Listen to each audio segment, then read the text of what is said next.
la palabra Dios suscita demasiadas emociones encontradas y temores, y me parece que una forma más adecuada de abordar el tema sería preguntándonos qué cosa es la fe,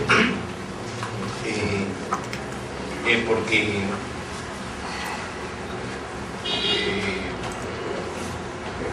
en mi opinión la fe es una vivencia que está ligada a un sentido de trascendencia, y que no está en todas las personas. Es más, definitivamente no está en la mayoría. Pareciera como que la fe, no hablo de lo que un escritor llamó la fe del carbonero, ¿no? Que es ir todos los domingos a misa o seguir procesiones. No. Es la fe como vivencia, como búsqueda de trascendencia. Yo diría que es patrimonio de bien pocas personas. Y entonces, dejando de lado instituciones religiosas, catecismos, doctrinas, jerarquías religiosas, entonces yo diría que el misterio está en discernir sobre lo que puede ser la fe, si es un fenómeno psicológico, como han querido verlo, o de verdad está ligado íntimamente con una búsqueda de trascendencia que es, yo diría, esencialmente humana, muy humano diría yo, pero es paradójico porque digo que es muy humano, sin embargo está presente en muy poquísimos seres humanos, ¿no? Y si uno de buenas a primeras, no voy a utilizar la palabra Dios, de buenas a primeras pretende negar, pretende simplemente de una manera simplona definir la fe como un fenómeno puramente psicológico, entonces tendríamos pues que descartar también como descartar la intuición, descartar los sentimientos y reducirlo todo a un razonamiento calculado y frío, ¿no? Y eso es deshumanizante.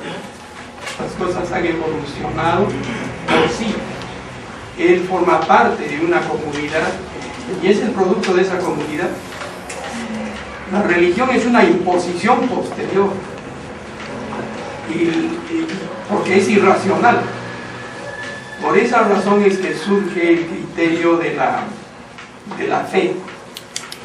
La fe es definida por Saulo de Tarso muy explícitamente de la siguiente manera: fe es creer en lo desconocido. Para que haya Dios es necesario creer en lo desconocido, es decir, en la irracionalidad. De manera que hay que partir del criterio de que lo natural es no tener Dios. Ningún niño cree en Dios. Se le impone la creación de Dios. Y por supuesto se le impone porque eso es irracional. Después se tiene que aceptar esa existencia por una razón, porque hay necesidad de afirmar el individualismo. Y el individualismo es antinatural. Las sociedades son colectivas. Si yo soy colectivista, pienso que soy el producto de la sociedad y de la naturaleza. Y esa es la religión de los antiguos peruanos. No tenían Dios, pero tenían una religión. En la actualidad la ciencia niega la existencia de Dios. El caso del debate entre Hawkins y el Papa, el penúltimo Papa, es categórica. Hawkins le dice: discúlpeme usted, señor, pero los físicos sabemos de que el universo aparece hace 15.000 millones de años, pero antes de ese momento del Big Bang, lo que había era el infinito anterior, de manera que antes de eso no hay Dios. Pero el universo que está en expansión tampoco tiene nada que está fuera, entonces no puede haber fuera del universo Dios. Entonces en la ciencia no cabe Dios, la existencia de Dios. Ahora, eso de que la religión nos da ética, eso es lo más mentiroso que puede haber, porque Dios precisamente porque se dice que es absolutamente bueno, entonces nos condona todos los males a condición de que, por supuesto, creamos en Él y a condición de que, por supuesto, nos confesemos. Y un Dios que confiesa o salva a todo el mundo es un Dios inmoral, absoluto, además. O sea, lo que yo quiero mostrar es que la pregunta por la existencia de Dios no es la pregunta por la existencia de Dios, sino es una pseudo pregunta que apunta, y por eso responde también lo de Tomás de Aquino, ¿no? ¿Por qué lo menciono? Es una pseudo pregunta que en realidad lo que quiere decir es postular y defender la existencia de un Dios específico. Porque si fuera solo la pregunta de si alguien nos creó, sería, pues como por ahí se dijo, una discusión bizantina. No nos quitaría el sueño. No habrían muerto tantas personas en las guerras religiosas si fuera solamente una discusión sobre si hubo o no un ente, ¿no? Que yo en mi tiempo de ocio me pongo a pensar, sí, pues podría ser, ¿no? Que hubo algo y que creó el universo, que hay una suerte de fuerza que creen los panteístas, ¿no? Que organiza el mundo. Pero eso no es causa de guerras y eso no es controvertido, ¿no?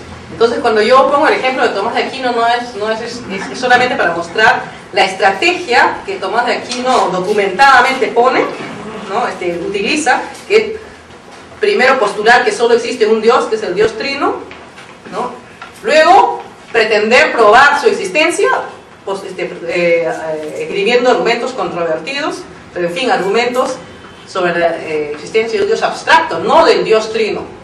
Entonces no está, aun si esos argumentos fuesen válidos, no demostrarían al Dios Trino, y ahí está la falacia, Boris, ¿no? Cuando se critica a la fe, ¿no? La verdadera fe, como tú le llamas, o sea, la búsqueda de la trascendencia como algo, como un fenómeno psicológico, se lo estaría descartando como algo negativo, pero es que lo psicológico no necesariamente es negativo, ¿no? Una argucia de la mente, o una argucia psicológica de la mente, es postular. La idea es que tú vas hacia algo mejor, ¿no? Que esa idea es una idea que psicológicamente sirve para que el ser humano pueda sobrevivir, y no es malo.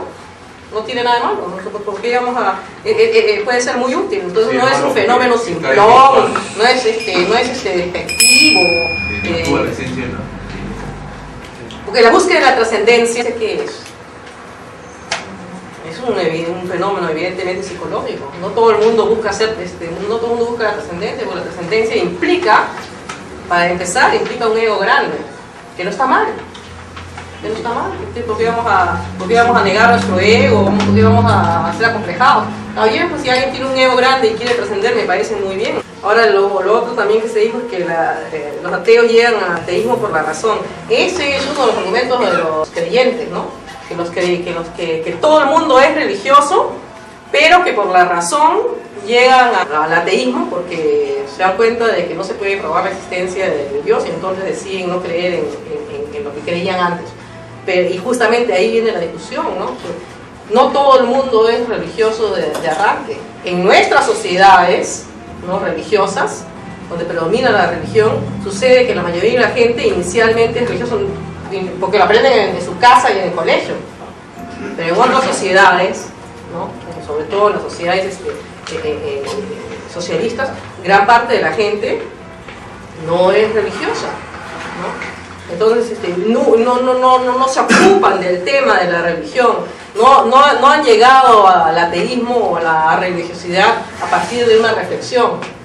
Claro que en algún momento, si después se han planteado el problema, a través con argumentos racionales, sustentan su ateísmo, pero no es que fueron creyentes y dejaron de serlo por la razón, sino que nunca les ocupó el tema, y el uso de la razón solo es una herramienta para justificar lo que de hecho piensan, ¿no?